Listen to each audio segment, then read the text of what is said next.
Ya. Anlaman gerek, anlaman işin beni. Kaç kişi yaşarsan yaşa. Kiminle olursan ol, kendi yalnızlığınla döneceğin en sonunda. En sonunda konuşur olacaksın çiçek saksı boş mezarlarla. Ve işte o zaman anlamaya çalışacaksın beni. Ama anlaman çok zor. Şimdi bakıyorum, herkes gibi, her şey gibi, bütünü kalpli amcalar gibi, yani Kemal Sunal gibi, yani Azer Baba gibi sen de mi gidiyorsun? Oy Diyarbakır, oy Mardin, oy Kızıltepe, bu delik acımızı kaldıramayacağımız kadar derttir. Ters gidiyordu her şey.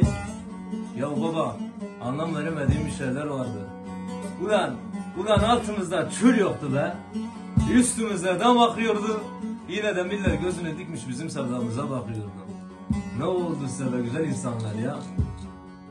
Ama kim ne derse desin, kim ne yaparsa yapsın. İnanma değil mi ulan? Seviyorum seni be. Ulan işte seviyorum seni be. Ulan nereden inceldiyse oradan kopsun işte be. Oradan kopsun be.